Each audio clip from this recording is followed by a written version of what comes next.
வந்தார்கள் போனார்கள். தப்பென்ன சரியென்ன எப்போதும் விளையாடு. அடப்பாவி என்பார்கள், தப்பாக நினைக்காத. எப்பாதே போனாலும் இன்பத்தை தள்ளாத.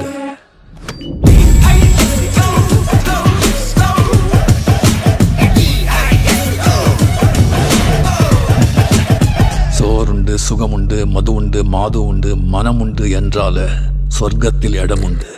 போடா.